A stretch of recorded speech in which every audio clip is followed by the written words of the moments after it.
Namo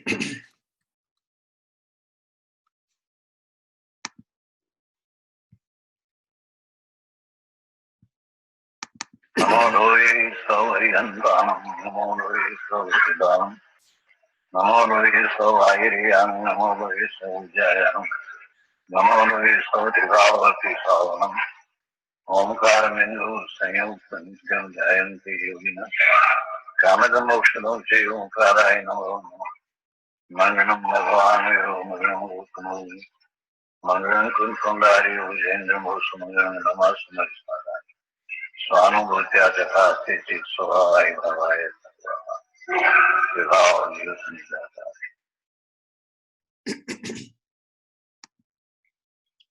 Om Namo Loye Sarvatrika Varti Aryantanam.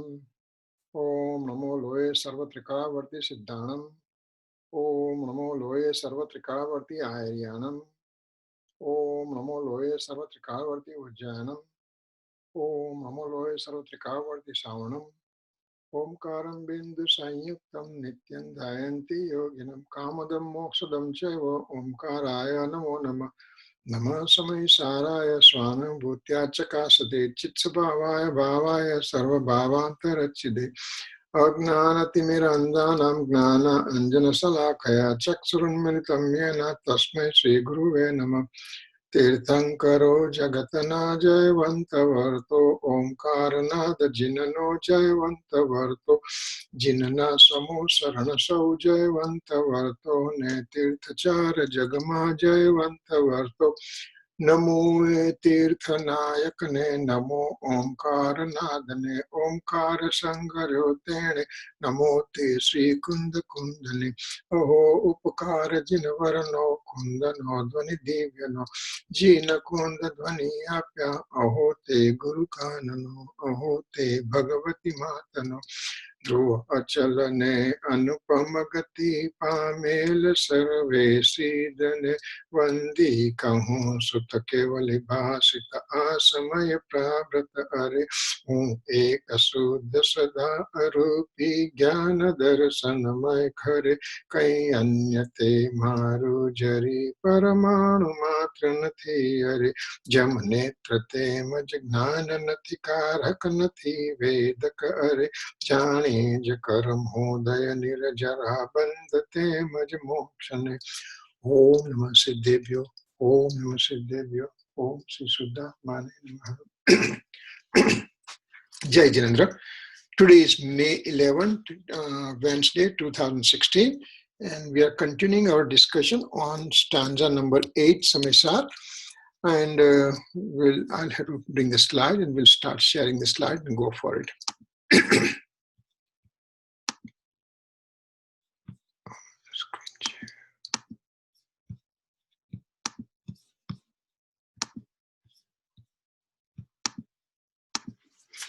Okay, so here we are. Mainly the stanza, basically number 8 stanza, it just tells us the main theme, central theme is there is a need for conventional point of view to understand the reality. Just because us mundane souls, we have not understood, we have not experienced the soul. That's why we cannot accept somebody telling all those things to us. Gurudev Sri Kanji Swami used to say that when the word soul, Atma, when you say Atma, you have to really have super excitement coming from within, because we are talking about our own thing, soul. But because we are not experienced, so it just becomes kind of dry word for us. So here it says that, okay, then how can Acharya Bhagwan can explain to us who have never experienced a soul substance? How can I explain to somebody something which he or she never experienced in the whole life? Let's say the housewife has made a fantastic dish that she knows about it. She describes everything about it. But till I eat that dish, I have no idea what that one is. I mean, it's one example that we went through many years back. One of our friend was from, he's a Jain person, Gujarati Jain, and he was living in Phoenix, and he used to say, "Oh my God, I mean, he can make a great fool. He kept on describing. He says, "Oh, I make a great fool dish named fool, Phool." And I thought fool must be a beautiful, sweet dish. So one day we went to his home, Suresh Mehta, and he's a good friend of mine, and they're in California now. So Suresh's wife says, Pragna says, "We have made fool. You will love it. But I don't know what it is." When the dish came, it was a kind of a bean that they use in Sudan that they call fool in Middle Eastern countries, I said, "Oh my God, I was expecting a sweet dish, but now this is kind of naturally, it was very good and tasty. But before I tasted that one, I didn't know what it is. Description was given, but I was just thinking totally different thing." So same thing, soul's description when Acharya Bhagwan tells us, he said, okay, you talk about it and we listen about it. That's it. It stops there. But once we understand, then it becomes a great deal. So this is the main theme in this stanza 8. And my aim is to finish this stanza today, and hopefully we'll be able to make it, because we already are knowing the basic principles. So here we go.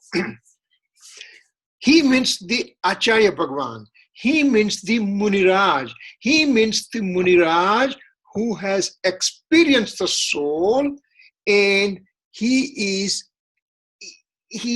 intensely engrossed into the soul substance time to time, throughout the day. He experiences his soul, and so he explains nature of the soul. But because I have not explained, so he explains in the form of reflective thoughts. So, but that reflective thought, that's a conventional point of view. We had discussion last week. Reflective thought means I'm thinking about something, even though I'm thinking about soul, but I'm thinking about soul. So that thinking part means it is reflective thought. That means it's conventional point of view. Remember, I'm not thinking something outside material thing. I'm not thinking about this pencil or anything. I'm not thinking about my car, my house. I'm thinking about soul, my own soul. But that is also becomes conventional point of view because there's a thought process involved. So, Acharya Bhagwan, Muniraj, when he's explaining the nature of the soul through the reflective thought process, he knows that that conventional point of view, the medium is there, but it's not adorable. Means it's not to be respected. It's there. I'm taking help of that one to go within. So let's see, I understood everything about the nature of the soul through the reflective thought process. And now I'm getting engrossed into my nature of the soul. At that time, reflective thoughts are left behind. So things which is to be left behind cannot be adorable. I want to climb the stairs. First step, I'm there. When I go to the second, when I'm on the first step, that step is important. But when I go to the second step, first step is not important. From second, when I go to third, second is not important. Third is important. So like that, when I reach on the top of the floor, the whole staircase is not important for me. Similarly, conventional point of view is medium through which I gather the information about the nature of the soul. Once I understand the nature of the soul, and now I bring my attention to the eternal soul substance, then everything reflective thought process is left behind. So that's why it's not adorable. Muniraj, he delivers through the medium of conventional point of view, but his intended meaning is for one to know through the absolute point of view. He explains through the conventional point of view because that's only the language I understand. But then he says, when I'm talking about these things, that's not important. Important thing is where soul has a knowledge, soul has a faith attribute, soul has a conduct attribute. So he asks, Acharya Bhagavan says, I'm telling you this reflective thoughts, but don't hang on to the divisional aspect that, okay, soul has a knowledge, soul has a faith, soul has a... No. Soul has it. Soul has it. Soul is a possessor of all these things. So soul is given importance there. And that's called absolute point of view. So enlightened person, means Muniraj over here, knows the ultimate reality because he has experienced the eternal soul substance, and at the same time he knows how to explain in the reflective thought process also. He knows both the things. He knows the indivisibility of the soul substance inside, and he knows how to describe by giving divisions. For example, he will say that soul has a knowledge attribute. This knowledge attribute has 5 different types of modes, and they are Matignan, Sutagnan, Avadhignan, Manaparignan, Kevalgnan. All those 5 different divisions of the knowledge are made. And then Matignan has 340 subdivisions are there. Sutagnan, scriptural knowledge, has 12 different subdivisions are there. Clairvoyance knowledge has so many different subdivisions are there, 5 different divisions are there. So some of these kind of things, they are called reflective thoughts because they have made divisions. But ultimately, knowledge is indivisible and it is engrossed in the soul substance. There are no division that you can perceive, but can be explained in the divisional form. So now, Acharya Bhagavan in this stanza, he gives little example. He says that the monk or the enlightened person is like a chariot with the 2 wheels. He's riding the chariot. He's driving the chariot. This chariot has 2 wheels. What are the 2 wheels? One is an ultimate reality perspective, or there is a reflective thought, means conventional point of view. So this chariot is going on 2 wheels of conventional point of view and absolute point of view, means they are important for understanding purpose. Ultimately, for experiencing purpose, one has to have only 1 wheel, and that will be your absolute point of view in which you will be experiencing soul substance. Now, conventional point of view, what is that one? It's, remember, conventional point of view, and again, as I said, 8, 9, 11 stanza when we come, we are on 8 stanza right now. When we come to 11 stanza, we'll have whole time allocated to conventional point of view and absolute point of view. Bits and bits we are talking here and there, and you already get the idea about those things, but we'll put everything in a nutshell and go through those kind of things. But conventional point of view can be divided into 2 forms. Conventional point of view is divided into 2 forms. One is, this is a pencil, and this is my pencil. I put mineness to this one. This is mine. This is my. This is mine. If this is lost, I'm not happy about it because I want to write tomorrow morning. So this is a matter, and this is me as a soul. soul and matter are entirely two different objects, and I just consider as mine. This is me. This body is me. Means body is matter, I'm the soul substance, and soul says, this is me.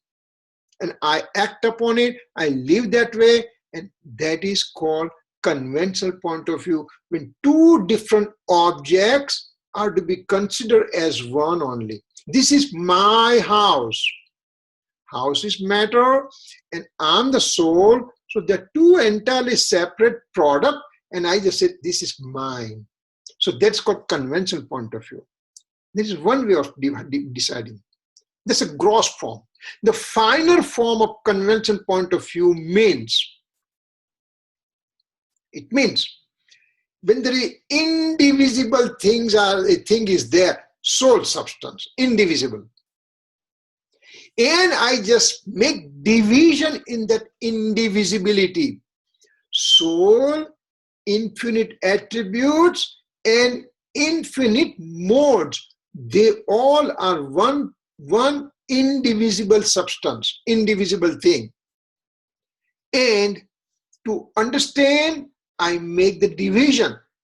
So a soul has a knowledge, soul has a faith, soul has a conduct attribute, soul has an eternal existence attribute, soul has a substancehood attribute. So I make division in the indivisible thing. To make division in an indivisible thing is also called conventional point of view. So here we are talking conventional point of view, two different definitions. One is a gross form in which two entirely separate substances to consider as one. Soul and body, that means it's me. This is mine. So two different objects to consider as one. And other finer form of definition, indivisible thing, and to make division within and to talk about it. So that's a conventional point of view. So here we are talking finer form of conventional point of view, the divisional aspect of the soul's attribute. If you take soul, which is an innumerable space point, and you take one space point, all the infinite attributes will be represented in that one space point. So they cannot be separate. But when I'm talking them in the divisional aspect, that's a conventional point of view. So what I'm saying soul is having knowledge, soul has a peace, soul has happiness, all this time, and all those things are called conventional point of view. Also, I said soul is the knowledge is a soul, knowledge is a soul, knowledge is an attribute. Soul is a substance. So attribute and substance, I'm making separate. Knowledge is the soul. Knowledge is the soul. Knowledge is attribute, soul is a substance. So I make division. They both are one and the same thing. But when I'm talking about it, I make division that way. And so it's conventional point of view. So now, let's say that we go for meditation right now, and we just close our eyes. We detach ourselves completely from outside external objects. I even breathe in and out, and that's only the mechanism going on. And I'm just thinking nothing but the soul and the attribute. And I just said, soul has a knowledge, soul has a knowledge, knowledge is soul. Like that kind of concentration I'm making it, which is a reality. But again, knowledge is soul, knowledge is soul. So two different division I'm making, which is knowledge and soul is one and one thing only. So that also becomes conventional point of view. And if I do that, Gurudev Sri says that even if you do that kind of meditative aspect, I'm the soul, knowledge is soul. If you keep on doing that, then also it's called conventional point of view, and you won't get an absolute point of view. absolute point of view means soul's experience occurs only when you give up this thought process and you go inside the soul, eternal soul substance, and get engrossed and start enjoying the supersensuous bliss, and that is the absolute point of view. So Gurudev gives the idea about conventional point of view and absolute point of view in such a microscopic fashion, which is until Gurudev told all these things, for hundreds of years, people had no idea about those things. But he just scratched the surface and told us all this real reality of the nature of the soul. So it is called Sadbhut Vyavarne, pure synthetic practical point of view. And I think I won't go in the detail of this one because that's a whole separate chapter which will come in the 11th stanza.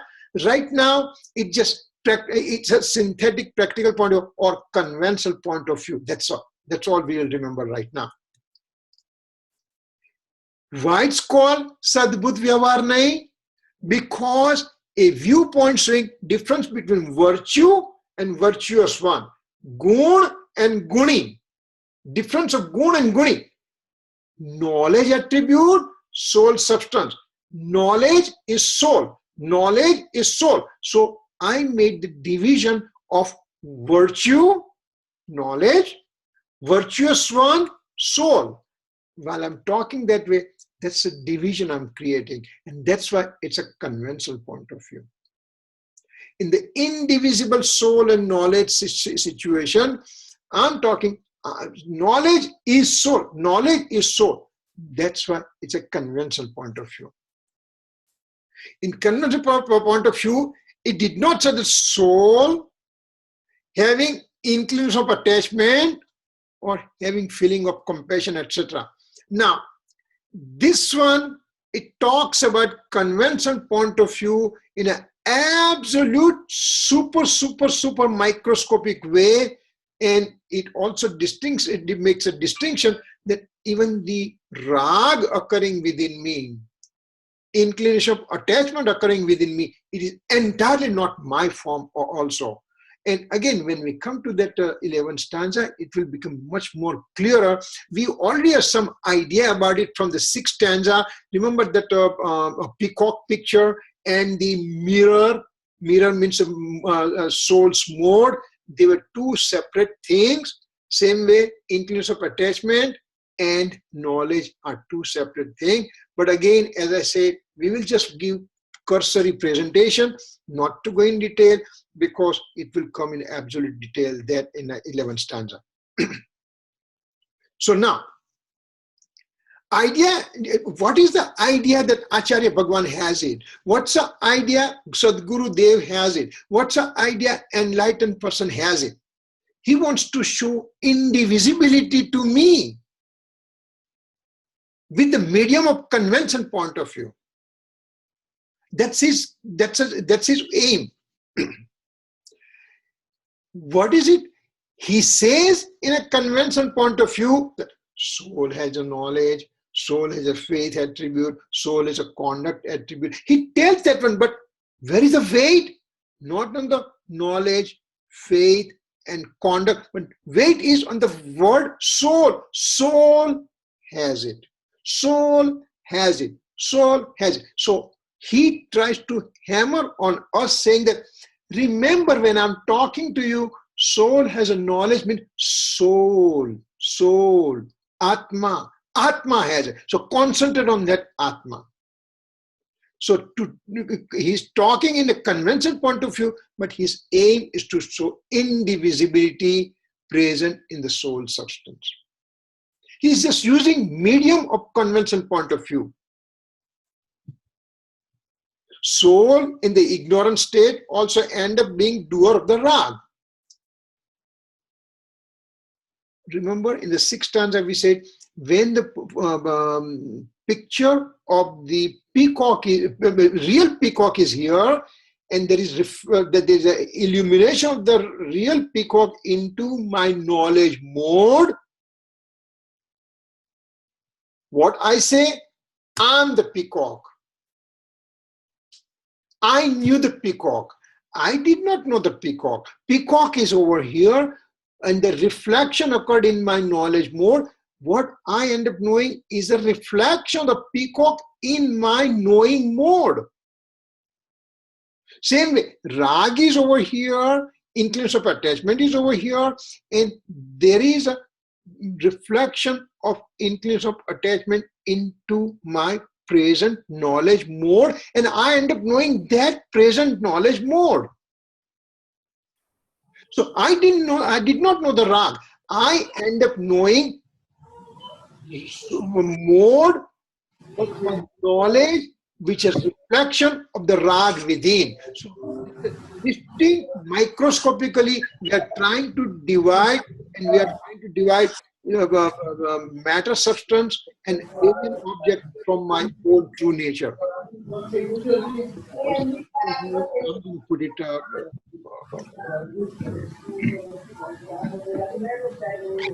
Everybody, please mute. Yes, I did that. Yeah. Okay. Okay. So soul in the knowledgeable state is a doer of his own pure state. In the knowledgeable, when soul has engrossed within, then soul knows that I'm the doer of my own mode. I'm not doer of the rag or any rag or peacock or anything else. Did I know this pencil right now? No. The pencil's reflection occurred in my knowledge mode, and I end up knowing that knowledge mode having reflection of the pencil. So I'm knowing my pure state. I don't know this part. So that's what it tries to say over here in this bullet. Let me make this. Okay. By explaining, again, Gurudev keeps on going, same point again and again he brings. By explaining divisional aspect, the idea is to convey the soul is having all those attributes present in the indivisible pattern in my soul substance. When enlightened soul says that soul has a knowledge, soul has a faith, soul has a conduct, those attributes are present within me, but they are present in the indivisible pattern. That's a take-home message given over here. Explanation is done in the divisional aspect, but in fact, the soul substance, there is indivisibility of these attributes with the soul substance. So, because there is no other medium of explanation, the eternal soul substance, eternity with the indivisibility, with the infinite attributes. It is difficult for somebody to explain without making division because there is a language limitation. Remember, we also talked one time, a few times in the past, Tirthankar Bhagwan's Deshna, Tirthankar Bhagwan's discourses, they don't occur just like somebody giving lectures or anything. Tirthankar Bhagwan doesn't say that, okay, I'm going to talk about this soul substance, and then I'm going to talk about knowledge attribute, and knowledge has 5 different parts. And no, he doesn't go that way. Because he wants to convey to us in the indivisible pattern, and that's why when Tirthankar Bhagwan giving discourses, we just say that Bhagwan gives discourses, but actually Bhagwan, Tirthankar Bhagwan, at that time, he doesn't have any interest to give discourses. The words that come out, and that word will be in the form of Om. This Om word, when it comes out, it conveys, 1 second, hold it. Vivek. Vivek.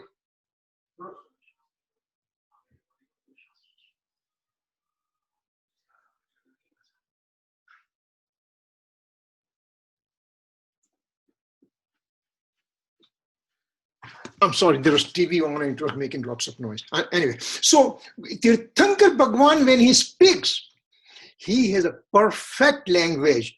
Perfect language in the sense he does not show divisional aspect. He does not show individual. He just shows the way things are. That's why when Om sound comes out, those who are listeners, they understand the reality in their own pattern.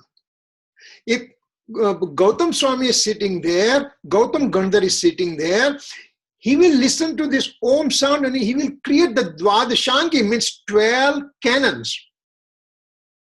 And people like us, when we are sitting there, we did not have any eligibility, so it just went bumper to us and somebody speaking Om and that's it. So our own eligibility was not there. That's why we were in the Tirthankar Samosaran, but we did not gain anything out of it.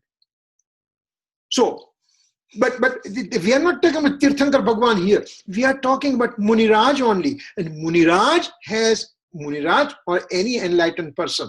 Muniraj or any enlightened person, he does not have that capacity to speak, to have that Omkar sound.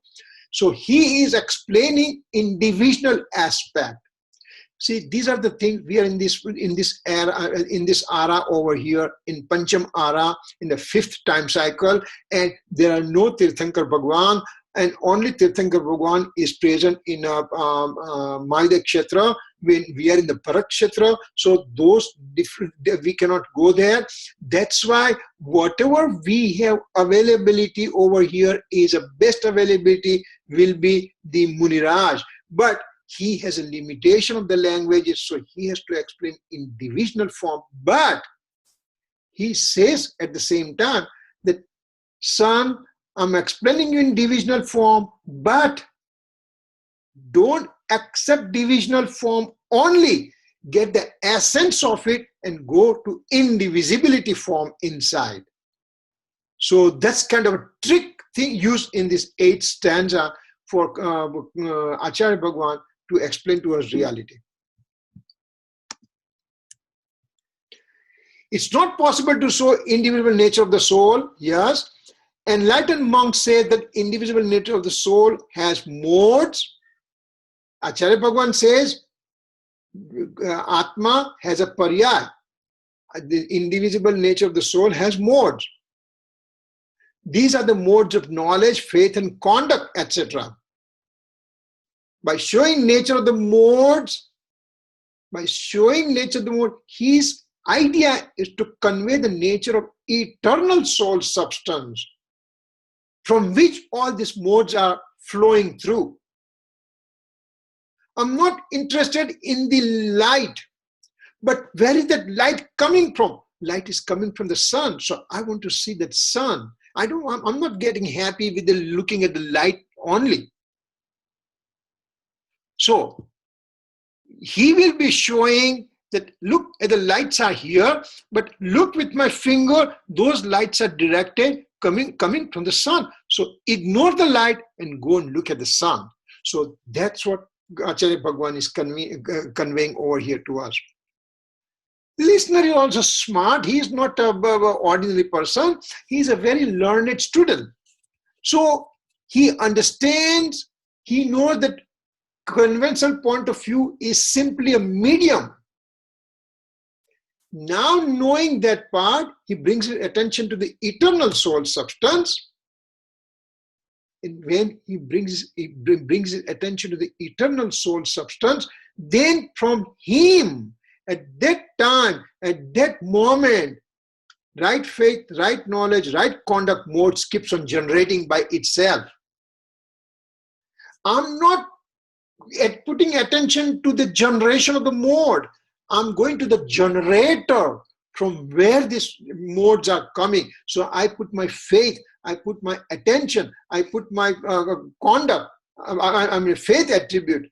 I bring my faith to the eternal soul substance. And once I do that, the pure mode starts flowing through. So that's what he's asking us to do. And once that thing happens, then supersensuous bliss gets automatically generated within. You don't have to create them. It just comes out.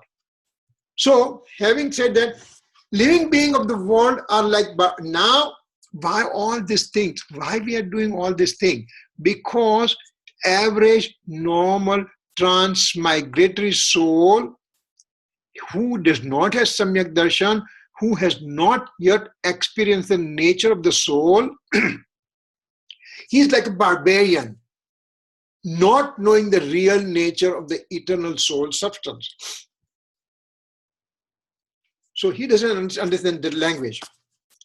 So they have been explained in their own language, language of barbarians.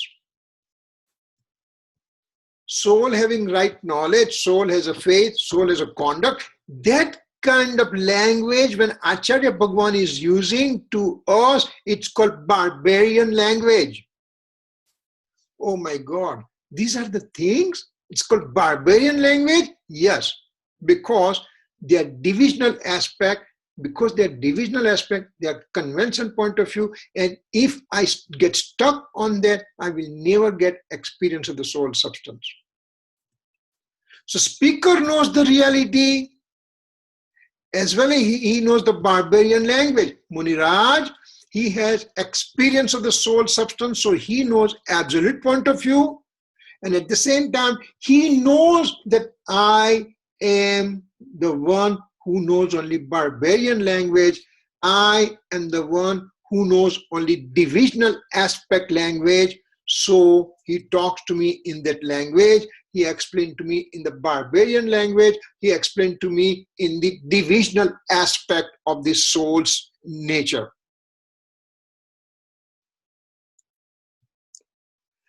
But listener understands this language because he's a smart kid. He understands this language, and then he picks up the essence of it, that, oh, knowledge is soul, conduct is soul, faith is soul. So soul is a common denominator in all those things. So I'm going to catch that soul. So that's why he brings attention to the soul substance. Again, in eternal, indivisible nature of the soul substance is absolute point of view. To know it from divisional aspect is conventional point of view. Conventional point of view has its own place in the scripture. Now what it says, conventional point of view has a place in the scripture. It needs to be established, means one has to know that it is present, but must know that it's not to be honored, because from conventional point of view, from reflective thought process, I understood the real nature of the soul, understood now what? Now what? I have to experience. So I have to, when I do the experience, means absolute point of view, means conventional point of view is left behind. So it's not to be honored forever. It's a stepping stone for me. So it needs to be given respect only for that purpose. And that is the whole crux of this stanza. That it says to us, conventional point of view is to be applied in the life, but it is not to be honored. Ultimately, it needs to be discarded. When I do meditation, when I do Swadhay, when I do charity, when I do austerity, those are the means. Those are conventional point of view. What do they help me out? They help me out by cutting down my external alien objects' attention. So my attention becomes weaker and weaker and weaker. And one fine moment, now that I understood the real nature of the soul, I bring my faith directed, which was outside object. Now I bring it to eternal soul substance. And that's the thing that Acharya Bhagavan wants me and you to get it. It's called Sthapit Karva Yogya Che. Adarniya Nathi. Means one has to establish that it's there. One cannot say that it's never been there or it's wrong. It's there to be made secondary, and it's not to be honored. Kripalu Dev has said in Atma Siddhi Shastra, ઉપાદાનનું નામ લઈ એ જે તજે નિમિત્ત. Taja means discards. Even he just does not consider nimit, means conventional point of view at all. Pame nahi parmatma anadhikari mas means he will not receive absolute point of view. So conventional point of view is present. It's my stepping stone, but it is to be honored only that way, not forever. Conventional point of view is used for explanation purpose, for Muniraj to explain to me.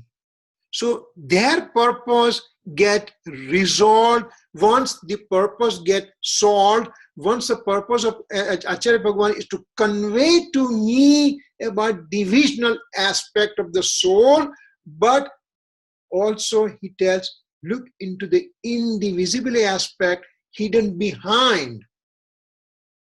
That's why conventional point of view is a only medium, but my next step will be my own experiencing. So conventional point of view is not to be honored, not to be pursued. Now, once this stanza is over, there's a bhavarth for few slides are there. So bhavarth is further explanation. So it comes in a simple form and it gives nutshell explanation. So let's go through that one. Ordinary person does not know the true nature of the eternal indivisible soul substance that we established. Eternal soul substance does not have divisions of attributes or modes within. Means attributes are present, modes are present, but they are not present in the divisional form. They are indivisible form. For example, if I say, yeah, I give you a cube of sugar and I said, take the sweetness out from that. I'll give you injection, needle and all the things. No, sir, I cannot take sweetness out from sugar because sugar and sweetness are same, because they are indivisible in nature. Take the whiteness of the sugar out. No, I can't, because it's an indivisible thing there. So all the infinite attributes and infinite modes within the soul, they are in the indivisible pattern. Only the divisions are artificially created for our explanation purpose. Subject of pure point of view, Shuddha nahi. Subject of pure point of view is indivisible eternal soul substance. That is my central aim, central theme of Samaysar.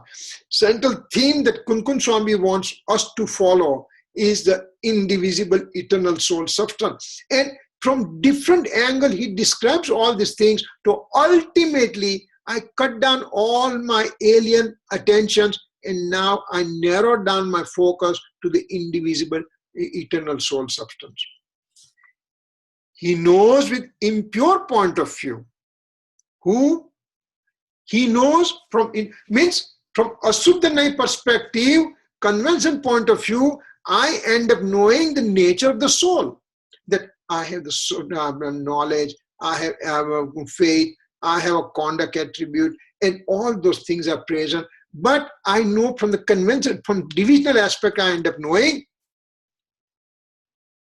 This is the divisional aspect only. Now, subject of pure point of view is an indivisible nature of the soul, means ekrupta. I am indivisible nature of the soul with infinite attribute within me. I'm one and one thing only. Impure point of view, convention point of view, to know that I have an attribute of a knowledge, I have attribute of faith, I have attribute of conduct, I have all these multiple attributes within me. So I, at this stage, without experience, I just know them in multi-form, anek roop.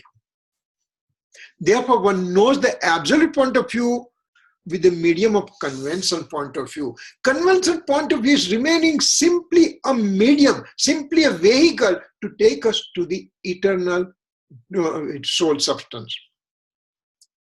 To know the eternal soul substance in indivisible form, one needs medium of conventional form, because I have never experienced a soul in the indivisible pattern in the past. So Acharya Bhagavan explains to me in the divisional form. So he means me is, I'm been say, he's been saying that indivisible soul has faith, knowledge, and conduct. Acharya Bhagavan comes and gives me the discourses and tells me that this indivisible soul has a faith, indivisible soul has knowledge, indivisible soul has a conduct. So again, weight is given to indivisible soul, not the weight on the faith, knowledge, and conduct attribute.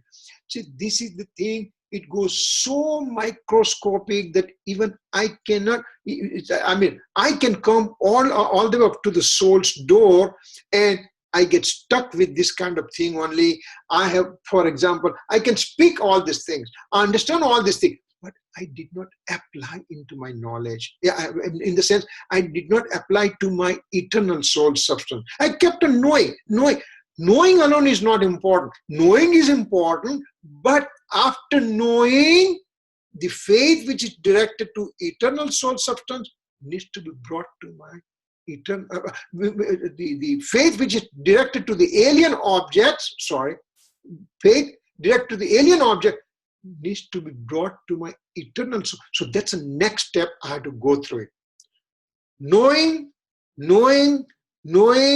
all this thing, and then now I have to bring my faith attribute to myself. So that's the thing, is the right thing. He's been told with division to have understanding of indivisibility, knowledge of indivisibility. For example, knowledge is soul, knowledge is soul, knowledge is soul. So two different things. But knowledge is soul is one and one thing. So Acharya Bhagavan is trying to explain to me indivisibility. One does not know this indivisible eternal soul nature, and therefore is explained in the divisional form, and that is called conventional point of view. Does come,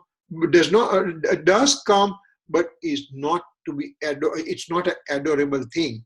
So divisional form is a conventional form. Indivisible form is absolute form. So conventional point of view comes on the way, but it is to be ultimately ignored. Once let's say that I had a banana. We went to a store today. We bought banana. I bought the banana with the skin on.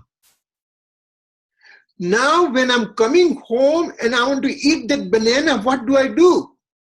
I have to discard the skin and eat the real white banana part, the pulp inside. That is to be adorable thing. The skin needs to be taken out. With division, one wants to show the indivisibility. Showing is through the medium of divisions. Understanding has to be in the indivisible form. The explanation is done in the divisional form, but say that when I'm explaining to you, Acharya Bhagavan says, when I'm explaining to you, remember that's a medium of vehicle in the divisional form, but you got to understand in the indivisible form. Conventional point of view is present, it's simply medium of explanation, and it's not to be honored. Yes, I give the importance up to medium of explanation, but I don't give honor to forever to that one. One is being taught that knowledge, faith, and conduct is a soul.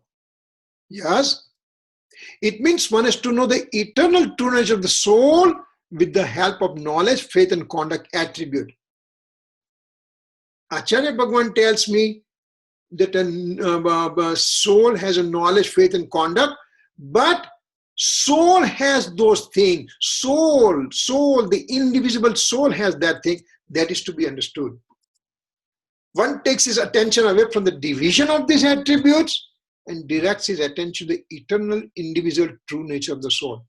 Remember, in this stanza, we are into the sphere of soul right now, and we are just working with the attributes, modes, and soul substance. And now I say soul substance is to be, it's an adorable thing. Divisional is not adorable thing. Paryay is not adorable thing, even though they are present within me. So what is most important? What's to be ignored? Those are the things that I have to learn from these things. If one says influence of attachment, rag is the soul. For example, somebody says, okay, listen, I do the rag, right? This pencil doesn't have rag inside, pencil doesn't have consciousness, but I have attachment to this pencil because this is mine. So this is my rag. And so I'm performing this act, that means I'm rag, and so rag is me. So rag is a soul, if I want to say that way. Influence of attachment is a soul, if I want to say that. Then Acharya Bhagavan says it's not a true statement. Why? Soul does not have rag, and rag does not have element of soul within. Remember, one has to understand the perspective, what perspective we are using over here. We are using eternal soul substance perspective, we are looking at it. So eternal soul substance will have the modes, and those will be pure modes, and those will be knowledge mode, faith mode, and conduct mode. But when do I have a rag within me? When do I have influence of attachment within me? I did not buy this pencil last month. I did not have a rag with this pencil. Now that I bought it, it's very nice. It helps me out, and I love it. And so now I have a rag. When I'm putting my attention to this pencil, then rag is generated. So rag, even though it is occurring within me, but it occurred when I brought the attention to the alien object. So that's why this rag is not me. Rag is generated because of this pencil. So rag and pencil are same. We have to understand perspective, and perspective. So when I talk from eternal soul substance perspective, this rag is not me, this pencil is not me, this body is not me, all those things are not me. But when I'm talking from the modal perspective, paryay perspective, then rag is occurring within me. Rag is not over here. Conscious nature soul is generating rag. So again, what perspective we are using, those are the things we have to understand. Discourses are given in the form of divisional aspect. Again, same thing. Through the divisional aspect, one ends up knowing indivisibility of the soul, absolute point of view. Therefore, conventional point of view is simply a vehicle through which one knows absolute point of view. It does not mean that one has to take refuge in the conventional point of view to know absolute point of view. Yeah, it's a vehicle, I have it, and I'm going to use vehicle. I have my car, I only use the car for going up to temple. When I'm going to temple, I'm not taking car in the temple. I leave the car behind. So it was a vehicle for me to reach up to temple, but my aim is Tirthankar Bhagwan's worshipping. So car, the importance of car stop when I'm looking at the temple of God. So same thing over here. One gives up conventional point of view to enter absolute point of view. This is the end of the 8th stanza. And here we have taken 3 classes or something. And as I said, I'm just going through the Samaysar Siddhi, that is the Gurudev's pravachan from 19th time of Samaysar, in which those lectures are typed in a word-to-word format. And so whatever the essential part is there, that I selected and we just presented. Some of the repetitions are coming, and that was a Gurudev's style to repeat and repeat and repeat till it becomes second nature for me. So that was the whole idea for Gurudev to do all this thing. And he did a great job for us, and we are very indebted to him for telling all this thing to us. One little housekeeping thing right now. Next week I have Fulchand Sastri from India is visiting to our place. Phoenix, he's coming from London to Phoenix, and then he's going to go to different places. So basically, Tuesday he's coming. So next week I'll be tied up with that, and thereafter I have somebody else coming from India also, and then I have to go to family retreat and all kind of thing, and then Alaska and everything. So I'm going to be tied up till July 4th. So if you just pardon me, then we may have to take break till July 4th. And once we come back, then we'll start with a ninth stanza onwards, and we'll keep going. Any questions so far? Kiritbhai, આટલો લાંબો break ની જગ્યાએ તમને બુધવાર અથવા કોઈ બીજો દિવસ ફાવતો હોય તો maybe we can do that. Fulchand Sastri, maybe you can join, you can આવી રીતે અમને join થવાય? Sure. Only thing that he will be giving discourses at about 7:30 in the evening. I'll put the Zoom on. I mean, I don't have any problem, but it will be too late for you people, in the East Coast, or what I'll do, I'll also record that one, and I can send the recording to you. Okay. So, the other days, can you switch a day and then maybe continue instead of having such a big I know, break? Because, that Pawan Bhai, my mentor in Aligarh, Mangalatan, his son is visiting, so I'm going to take him outside and out and everything. And then we are going with family retreat to Hawaii for about 1 week. And then Gurudev is coming to our place right away. And once Gurudev leaves, then we go to Alaska. So it's going to be kind of rough for, traveling and everything. So I know it's not desirable, but I mean, I'll become rusty. I know for sure, but I'll have to try to continue my reading, and hopefully, if the time permits, we'll do time to time, but these are the things right now as it stands, Okay. Kirit uncle, go ahead. I sent an email yesterday. If possible, can I just get the yesterday's? I think I already sent it out to you. Oh, you did? I'll check it then. Okay. To you and Sanjay Bhai and Ketan, all three of you, I sent it out in the afternoon, late afternoon today. Yeah, I didn't get a chance to check it. No problem. I have to re-listen to that one again. No problem. Okay. Thank you, and enjoy Hawaii. It's a good family time. Yeah, it's just we have to go with the family. So I mean, I'd rather do this work that we are doing right now, because it keeps me on my toe right now. Because it just gives me some aim to work with, and so you guys are really, really instrumental in me just continuing my narrow focus on the study only, and thank you very much for that. And then Gurudev is coming to your house, so is there any plan or program for what?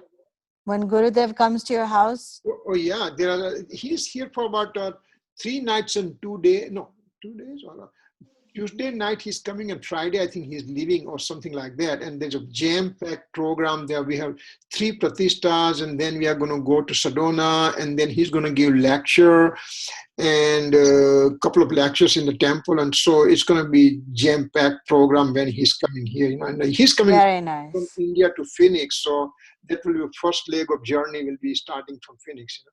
Wow, good for you. Okay. Please give us the insight when you get done, though. I'd love to know. Yeah. Haan, Ben, bolo.